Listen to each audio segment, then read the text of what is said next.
So, braces. This is double A grade spruce. These little stains are from the steel weight that I had here.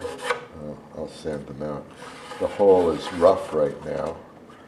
It will get sanded and beveled back so it becomes invisible. I'll be doing that soon. And we're going to put a pickup in it and get ready to reattach the top. That's why I want to finish this, put the pickup in it, and put the top back on.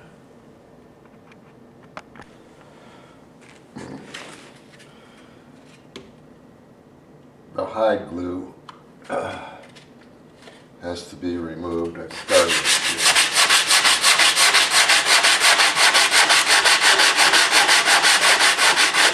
So make sure the surface.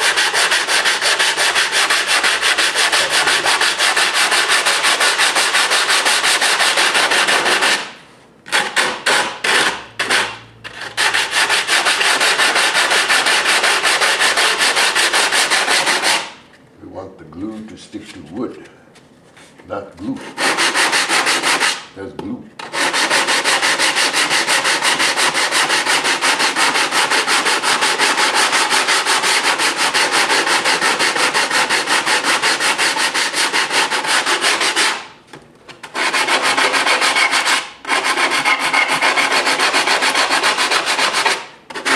And all like that. Okay. So this is done. And what couldn't I? I've heard of the K&K, but this is an E and D maxi. The one detail here is these blocks are thicker than some modern ones. Anyway, to make it work, I've had to counterbore and countersink it in 1/4 of an inch or more.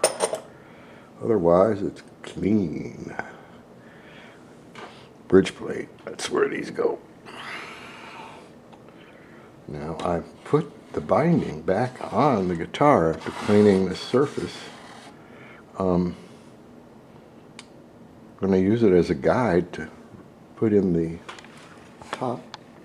the back. I've gone through the back, all the braces are re-glued, and I've removed about 1/16 of an inch from the back edge and blended that curve again in anticipation of the movement that we've induced here. Well, the camera's been on for 20 minutes and it hasn't complained. I forgot to shut it off.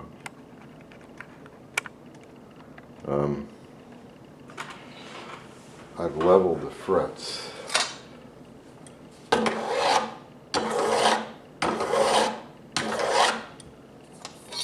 First I see which frets are high. This is 3/1000ths of an inch thick, 0.003. When I'm done, I may go down to a 2. It won't go under any of these frets now, because now when I get down to here, it's called fall off, and I've done this for every string on every fret. So if you look at these frets, there's always one little place where the file has touched it, and in some cases, flatter spaces. We will then re-crown. We'll put that little curve back on top of each fret.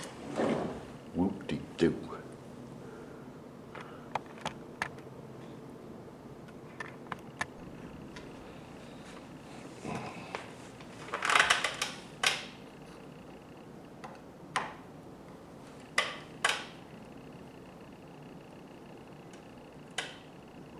Some of the screw heads have a little corrosion on them. I will polish the screw heads.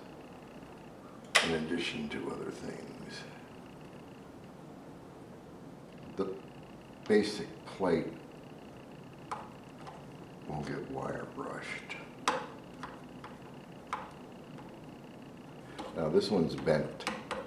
I may opt to try to straighten it. Check it out. It doesn't want to remove. There it comes. Let's fuss this los. Anyway, we'll take this out and we'll find out what's stopping this. So I've straightened it. Here we go. I'll find the worst place. There it is.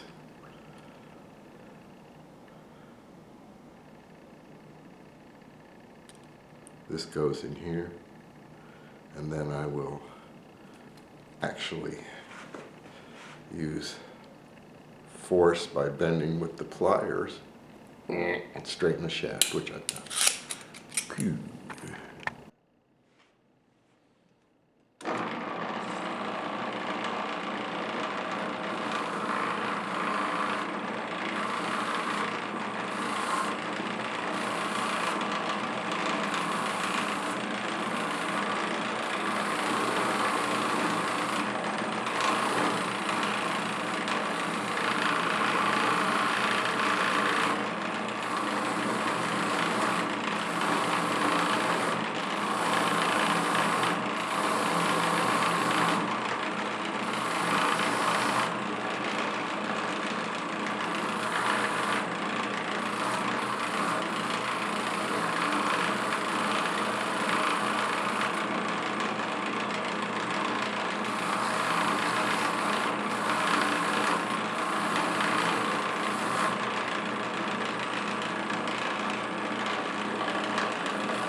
So everything is polished or wire brushed.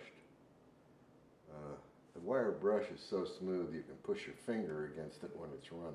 So the posts, the plate, even the shafts, the ends of these, the gears.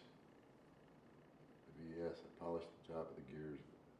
Anyway, the secret to putting them back together is oil. The main place,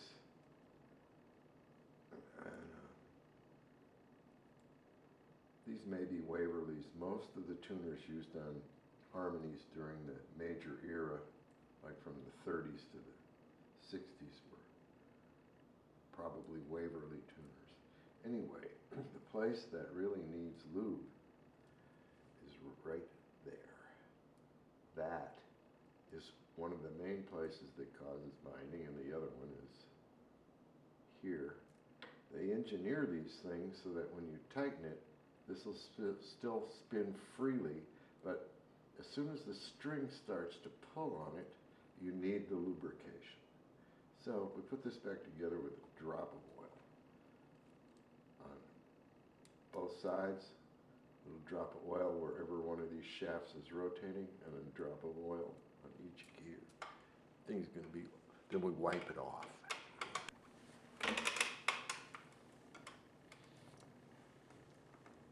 So these things are essentially new. Gotta look for little dirt spots that I'll clean. Wipe off the excess oil. But each of these screws is tight. You can cheat and leave them loose, but then the screw falls out. And then what I'll do is run each one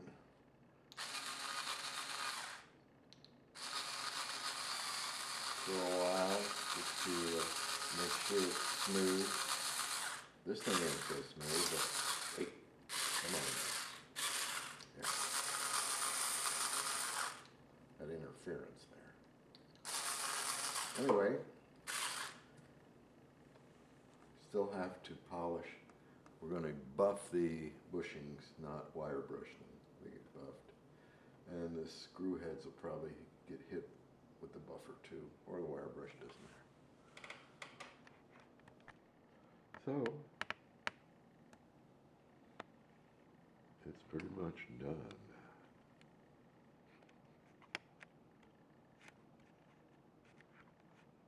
I have one thing left, but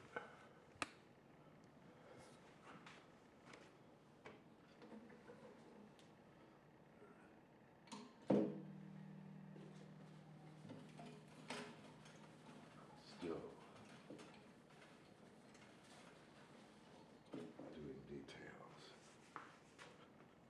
Anyway, we're still doing details here, but the back is back on and you can't see where it came off. Yeah.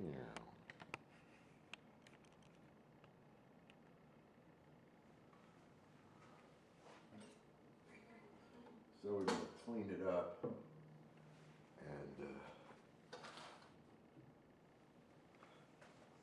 that'll be about it. I've done extensive work on this bridge. I've doubled the width of the saddle slot and put in a bone saddle that's well intonated. Those are the original bridge pins. I've actually added about 80 thousandths to the top of the bridge to give me a real good slot for the saddle. And those pearls are purely decorative. There are no screw heads under them. That's how they made it. So it's done, and it's going to go into my collection for my next show. And when it sells, it'll be like between, let's say around 8. We'll see what happens. It's got a nice pickup in it too.